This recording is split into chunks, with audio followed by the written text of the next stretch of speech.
Dinking, smashing, third shot, dropping, got pickleball fever, and it's not stopping. It's Pickle and Mickle. Pickle and Mickle. Pickle and Mickle, all right.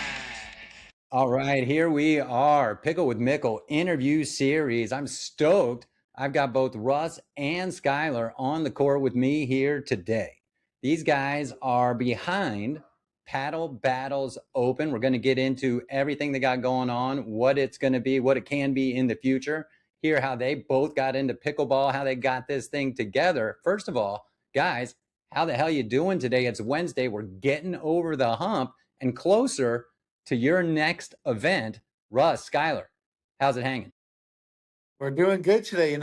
Our first tournament is under wraps and we just completed it. So we're very excited that our first one was a success and we're excited to see what the future holds for us. Yeah, fantastic. You just had that first tournament. Let's just start there and jump right into it. Talk about the success, talk about the turnout and how it went, how the tournament was structured. I was on the website looking, you've got all the formats there available, but hey, you tell me. We were out there at Center Court Glendale. First tournament looked like, from what I saw, to echo you, pretty good turnout. Yeah, that was a great turnout. We had over 200 plus people sign up for that. So we did not expect that for the first one, and it was a great turnout. What did you see more signups for, MLP style or the other divisions? Originally, we were hoping to get, an even 50-50 split. And then it turned out that a lot more people were more inclined to do the men's doubles divisions, particularly, I would say, the 7-5 division and the 8-5 division. And then towards the last week or so of signups, we ended up getting a lot of teams come together and wanting to try out that MLP format. Awesome. And as you continue, we're going to have tournament number 2 coming up here early June, same place, Center Court Glendale, offering all of the formats. When people go to the website to register, they can choose those levels to enter the competitions. There's open divisions and still the MLP format. Is that kind of the plan moving ahead? For the next one, we are doing the same divisions, but going forward after that, we're going to be trying to abide to what the people want. So we'll be posting stuff, seeing what divisions they want in the future. Women's doubles, men's doubles, singles we'll be implementing in our third tournament. So kind of just what the people are looking to do. Very cool. Very cool. How was the turnout from on the women's side of the coin? Did we have a good turnout from the ladies out there? I mean, that's important. We got a lot of ladies who were pickling. Yeah, I mean, from our perspective, it looked like the 7-5 and 8-5 division had about 5 to 6 teams each that were either women, 2 women, or women and a guy in that division playing together. And anything can happen out there on the court, whether it's a guy team going all the Yeah. way, or a team going all the way, or a mixed team going all the way, which is kind of the whole fun aspect to it. Because next thing you know, you have an 8-5 women's team taking down 2 guys, which is unbelievable. Yeah, we had a few women get some medals. So I know 9-5, a woman won it, and then a few MLP teams had a woman in first or second. So Yeah, that's awesome. And I think it's great what you guys are doing. And so, how did this all get started first? How'd you guys first hook up? Did you meet on the court? Did you know each other? Now, I know, Russ, you told me you moved down here a while back from Michigan. You're a U of A tennis guy, picked up pickleball about a year ago, playing pretty well. How'd this begin between you two? So I think it began about maybe a year and a half ago. I was working at a store called All About Tennis, which is a local store here in Scottsdale. And Skylar was, a guy in the pickleball community who was coming in and out of the store, buying some paddles, buying some grips. And next thing you know, it was a familiar face. And then I started seeing him at tournaments when I started taking it more competitively. And then we started chatting. We played a couple tournaments together. And now we're just playing rec games together, hanging out, and yeah, coming up with good ideas. And boom, there we go. Paddle Battles Open is formed, and now you got one tournament under your belt. Looking forward to the next one. Now, one thing I found interesting after this first tournament, and we were joking around a little bit about it before, of course, duper, duper, duper, duper, pooper. yeah. There was a little social, dare I say, backlash about some things. You guys put even a statement out afterwards, and when I'm on the website looking at how you kind of address duper, we're using kind of guardrails, guidelines for folks to have a rating to get set up in the event, in the tournament, yet we're not putting scores to affect that rating. Walk me through it. So we feel the bigger majority, at least that we've talked to and stuff, people don't prefer it to go into duper for little cash games. They prefer to save it for PPAs or whatever bigger tournaments they do. We try and go as in depth as we can into duper to guarantee that it's as accurate as possible. I know if you look at the website, we have a bunch of stuff like we have it, so we do have the ability to change anyone's duper as we feel fit. So even if they're low, if they look like they're playing above their level, we have the ability to say, okay, if you want to play in these tournaments, you you're now a 4-0 if you want to sign up, which actually we did have to do to, I won't name anyone, but we do have a few people, one especially, that we did assign a rating to. So if he wants to sign up for future events, he will have to use that rating. In the future, we have talked about it. We're still talking about always keeping the option open to duper our matches, to put it in, to change ratings, make them more accurate. But yeah. Anything you have to say? Yeah, I mean, those are Gotcha. No, definitely very cool. good points that Skylar was bringing up. And it does always cross our mind whether we want to change to duper rating events or non duper rating events. I mean, there's a lot of pros and cons to taking on either side of the game and how we want to approach it. For instance, not having it allows us to, broaden the horizons a little bit, while having it might draw certain crowds and take away certain people that we want to have in our tournament. Completely agree. And, it's the predominant rating system out there. And you got to have those guardrails. You got to have those guidelines to be able to appropriately set divisions. I love how you put it on your website, maintain competitive integrity. That's what we all want when we play in these tournaments, right? We don't want to run into King Sandbag, who's just out there who's at that point stealing cash when it's a cash game, right? I mean, forget about a medal. And we can't have any of that. So I love that you take it seriously and are doing the best you can to make sure, hey, this is competitive. Get yourself in the division you belong in and go out there and compete. Yep. No, we're very strict on it. I know we had a few teams that were 0.1 over that I had to say, nope, you're over the cap, get a new partner or that new team. So we're very strict on it. Or even to go up a division and say, hey, we're point one over, let's see what we can do. Right. Now, love that. Play up when you can. Now, are you guys still playing in the events yourselves? Are you playing together? What's that look like? We did do the first one together. That was my idea. I thought it would be cool to have the two people playing in it. You get to play against the people that are running it. For me personally, I kind of wanted to start this to make more tournaments to play in, because me personally, I play in every tournament there is. I want to play one every weekend if there is, every weekday if there is. So I felt like they were slowly fading away with tournaments like Match Point now being around the US. They're only here every few months. I just wanted to start it mainly so I could also play in it, just to enjoy it. I pay my entries as well, just like everyone else, and I just want to get more games and more tournaments that I could play in as well. Which, to touch on that, is definitely a very nice aspect to have more localized tournaments, because once things or tournaments become too big, then they want to try to reach for the stars. And, we want to have something here in Arizona for people to have competitive games, because I know everybody has their groups they play with on Monday, Tuesday, and Wednesday night. But when it comes down to it, and you want to play a new group or better competition, sometimes those outlets are tournaments, which is a great time to shine in a sense. Absolutely. I mean, there's so many people that are playing here, as I call it, pickle zona.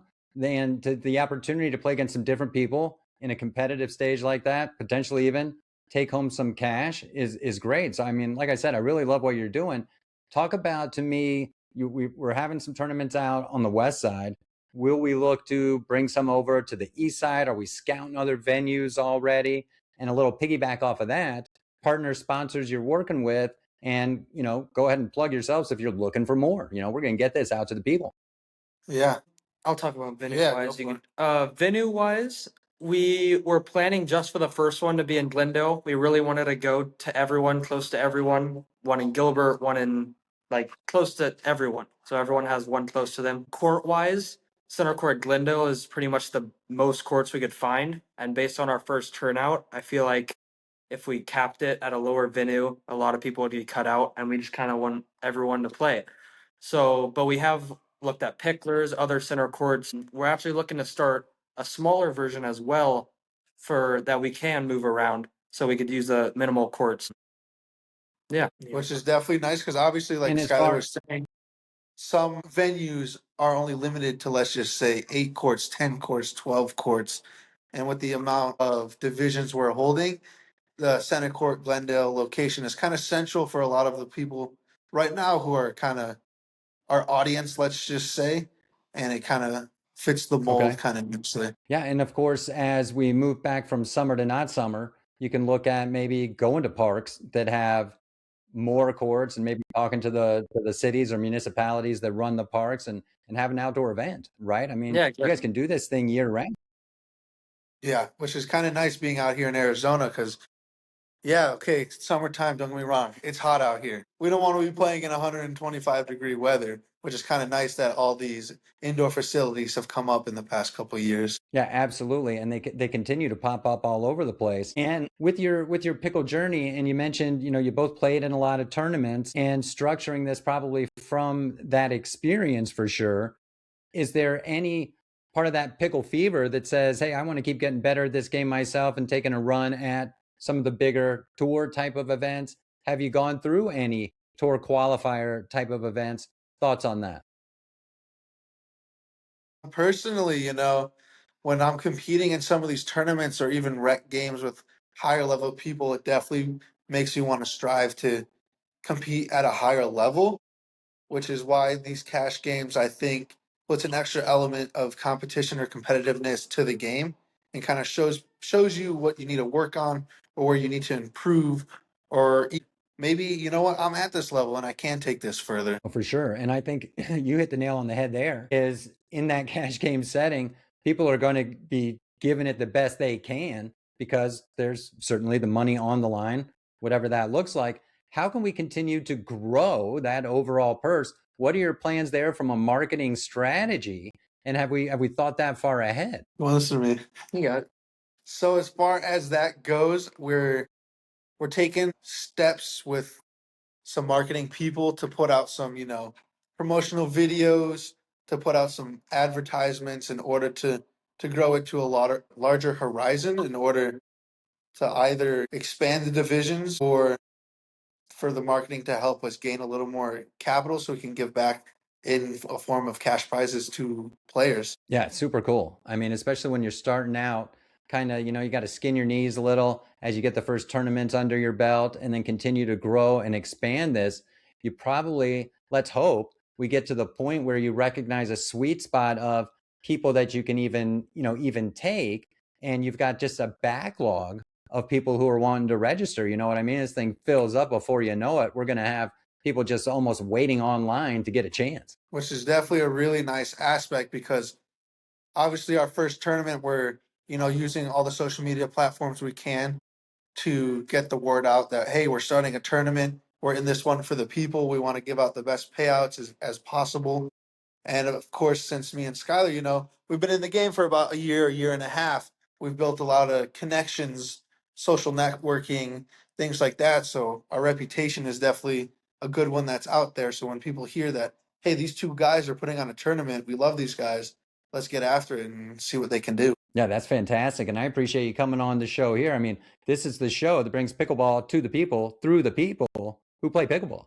And so, I mean, it's connected us. And I always call pickleball the great connector. Who is the brains behind the social media? Does one of you take advantage of that? Is take the helm of that more than the other? Or do we outsource that? Do we have a little brother or sister?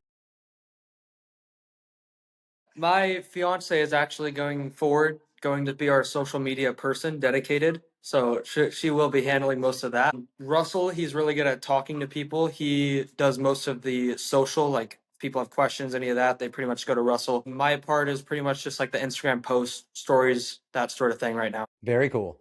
Let's get back to tournaments as this thing continues to evolve. We know we mentioned we're using the scoring system as a guideline. players don't have to, or scores aren't being entered into that after the fact. Do you give any thought, since these are cash games, we're getting competitive, to any sort of paddle test? That's, a very good question. And I think when it comes down to it, as we start growing and developing, it definitely is something we're looking at because since, we're all confined in one indoor area and we're getting questions all the time, hey, someone's paddle sounds a little delaminated. Is it legal enough? It could be a possibility of us looking into, maybe getting a ref or two that can verify people's paddles as we go from pool play into the playoffs, essentially. Right, because we certainly know the difference in sound that one makes when it's coming undone, right? As for sure, which is definitely a big What learning what kind of aspect paddles do you go ahead? as far as paddles go. Yeah, what are you guys playing with? Actually, we're both playing with the RPM right now.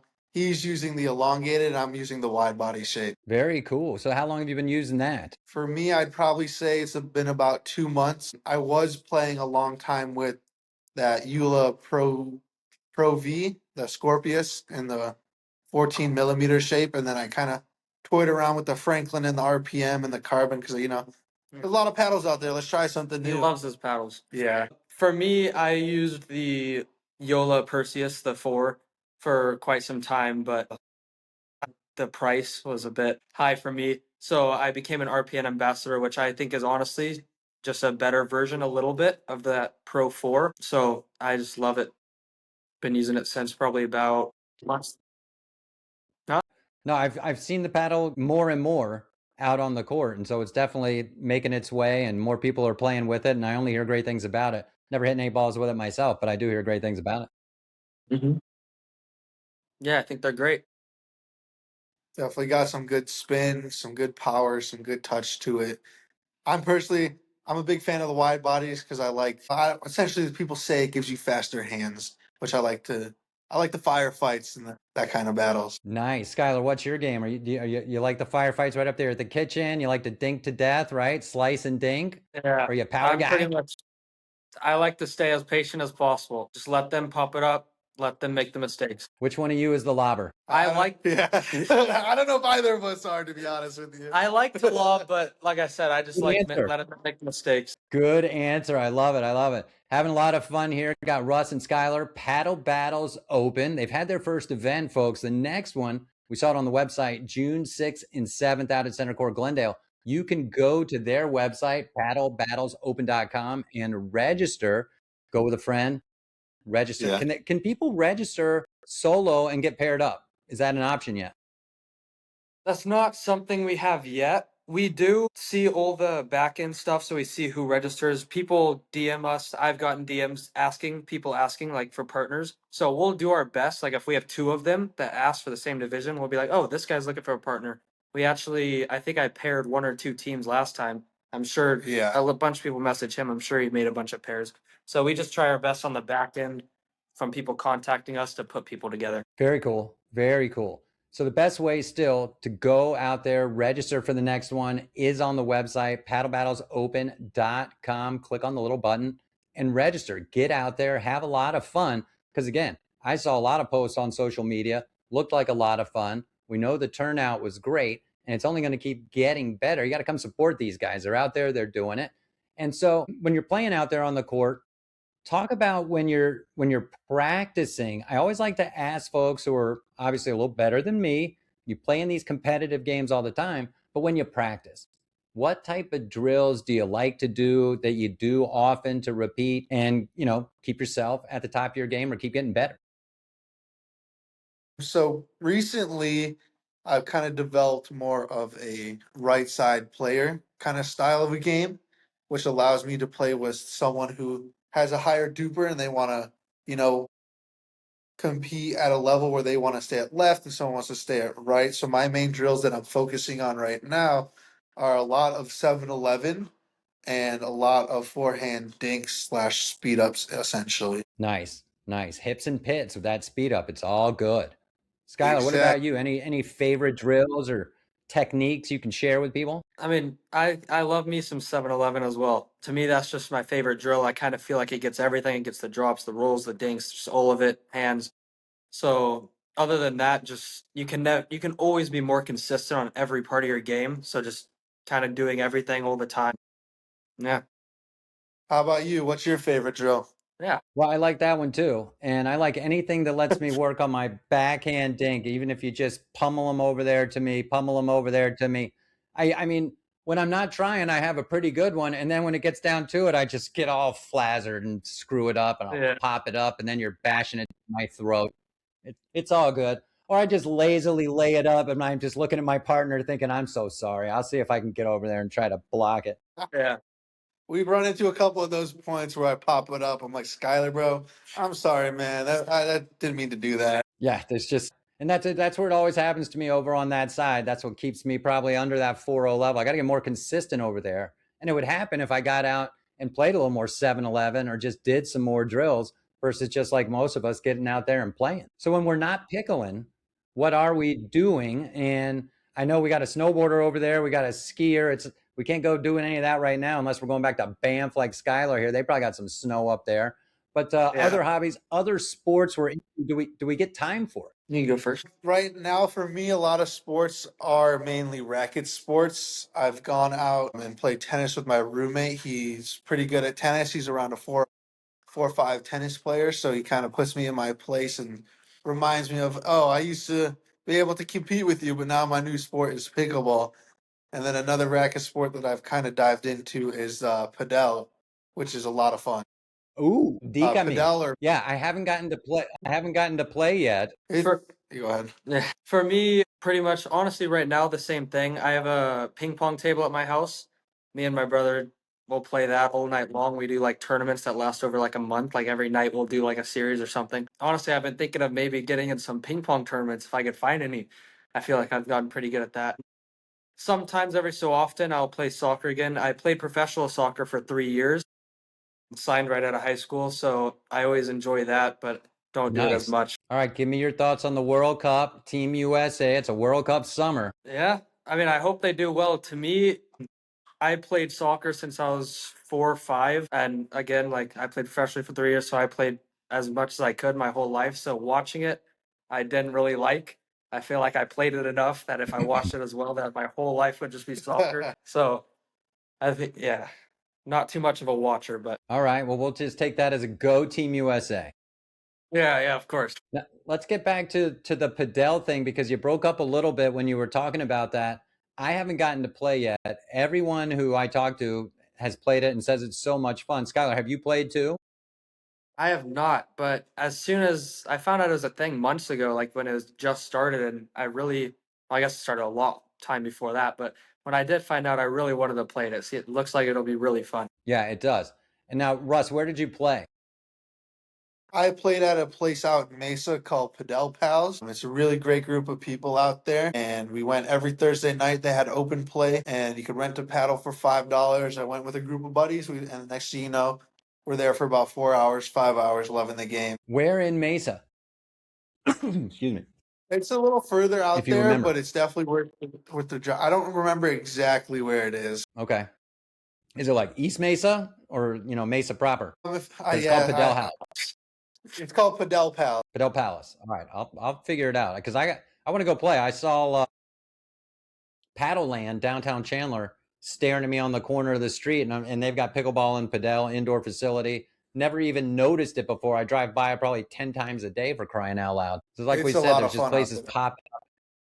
popping up everywhere. Yeah. Having a lot of fun right here. Pickle with Mickle interview series. We've got the guys from Paddle Battles Open, which is where you need to go, paddlebattlesopen.com. Register for the next event out there at Center Court Glendale. It's going to be June 6th and 7th. These guys want to see you out there. You might see them on the court, maybe get to play against them. How fun would that be?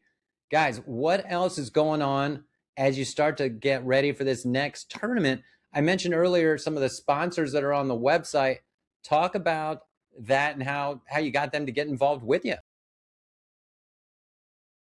I spent a lot of time. I probably reached out to 10 times what you see on the website, kind of just a bunch of people. But I was trying to get the best sponsors possible, and a few of them actually like a lot of stuff we had at the event, like we had body armor, we had Red Bull, we had barbells, bars. Those are three main ones I'm still trying to get. I kind of don't want to settle for like a less good drink. That wasn't the right wording, but like I want a drink that everybody will enjoy. And I honestly have never heard anyone say I don't like body armor or like caffeine. People say, oh, I don't like Red Bull. Barbells, Right. I think I've gotten the most like praise from out of anyone. So on like a protein bar, I feel like other brands, like there's people that will say I really love them and other people that say like those are really bad, but barbells I've only gotten good feedback from. So Chick-fil-A, again, I don't know if I've heard anyone say they don't like Chick-fil-A. Yeah. So I'm really trying to get the best sponsors possible, and that's something else as to why like I never like $100 entry fee. I feel like that's a little high, like to play in a tournament, but I feel like with the experience we're trying to give, that's also what you're paying for. We're trying to give you the best like free bars, free drinks, free experience, like a fun time.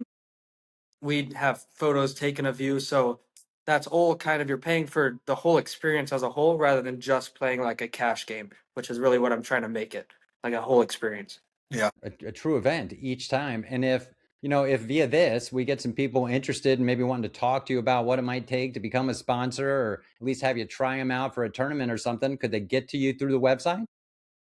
Yeah, just reach out. The contact us section that just goes straight to us. We see it super quick. We'll respond super quick. But yeah, we're open to anything. We're still going over. We're open to change whatsoever. So we asked everyone their feedback. So we're just trying to give the people what they want. Just whatever they think would be best, we take it into consideration and do what we think is also best. I think that's what was the nicest part about having our tournament, our first tournament at least, with familiar faces being there. We had a lot of people sign up and saying, "Hey, we like this aspect of your tournament. We want you to keep doing it." Or, "Hey, here's some feedback on how you guys can improve to become better for the next tournament." Yeah, I think that's the best way that you're going to sustain one, people come into the next tournament and gain momentum and continue to grow is actually listening and responding to what people are saying. This whole pickle verse, again, as I like to call it, it's still kind of the Wild West. And so as you're kind of getting your foothold out there, want to become one of the premier, rec tournaments, cash games around the valley. And then who knows, man, where you might be able to expand it if that's part of the goals. I mean, what are some of those dreamscape goals? Fire them out for this thing. Are we going to see in Atlantic City, Vegas? Currently, at least, we are just trying to stay locally. I mean, that was our goal, just to give everyone we know this big pickleball community, because Arizona is one of the biggest like pickle places, like you were saying. So we are just planning to keep it locally. We are, like I said earlier, like the smaller version of what we're trying to do. We are looking. We could possibly do that other places. Like right now, we're. Do you know? I'm sure you know Sugar Sean O'Malley, the UFC fighter, and his pickle dojo. We are looking to hold one there and maybe like have a Sugar Sean appearance. We're in contact with him right now, but we're looking to do stuff like that. Like I Let me said, know. experience. So yeah, trying to give the best experience possible. Trying to go to the coolest venues we could find. But yeah, we're just doing our best to make it as cool as possible. Yeah, no, super cool. Love the vision. I like it. And yeah, you need an MC for something like that. Oh, hit up the kid. We talk about it. We'll figure it out. Help you out. Super fun here. Having a lot of fun with Russ and Skylar from Paddle Battles Open. Before I let you get out of here, anything additional you guys might want to plug? Want to give any shout outs? You mentioned fiance. Congratulations on that note. When are the big nuptials? Not for a while. We're taking it slow. Okay. Hey, Our that's future. smart. My son did the Yeah. same thing, and he just got married at the end of, now I'll forget, March. Beautiful wedding over in Oregon, and now just moved down to Tucson, for crying out loud. But hey, man, congratulations on that. And yeah, take your time. But again, my crack research seemed like, hey, he was proposing to his girl on social, so we can ask you about it. He put it out there. Russ, anything you wanna anybody want to talk to? Anything you wanna plug, or just Oh my want to God, shout we out for the definitely next like to event? shout out to our sponsors for helping us out in our first event. We had, Barrow's Pizza, who supplied around a bunch of pizzas Yeah, throughout the day bunch. for our people. We had maybe 10 to 12 pizza boxes, A day. and people Yeah. throughout the tournament get so hungry and they they're like, hey, I'm mid game and like I'm cramping up. I need some carbs, or I need some bananas. Even who were sponsored by Active Health, who supplied bananas and waters. And then we also had Element, who was our hydration packets, where people could just peel open the packet, put it in their water, mid game, chug it, and next thing you know, they're back in action. I know I went through a lot of those packets. Yeah, I think I had maybe like 3 or 4 bananas a day with 2 packets because we're playing 2 or 3 events each day. Nothing like a banana and those packets of water to keep you rolling. Yeah. Yeah. And next thing you know, like we also reached out to this one called Honey Stinger, which is like a little waffle you can pop in. It gives you some extra energy and some protein at the same time. And another big shout out was to Proton for helping us out in this event as well with paddles and some funding as well. Very cool. Shout out to Proton Power. Hey, very cool, guys. I think you're well on your way to not only your next event, but multiple events in the future, only making them bigger, only making them better, like you said, for the people coming to play, making it a true experience. And hey, you got my support. Really appreciate you coming on the show today. I'm going to let you get out of here. Just hang on for me real quick. But again, thanks so much. We got Russ, we got Skylar. It's Paddle Battles Open. Get to paddlebattlesopen.com. Sign up for that next event before it's too late. Thanks a lot, guys. Thank you. Thank you. Dinking, smashing, third shot, dropping, got pickleball fever, and it's not stopping. It's Pickle and Mickle. Pickle and Mickle. Pickle and Mickle, all right.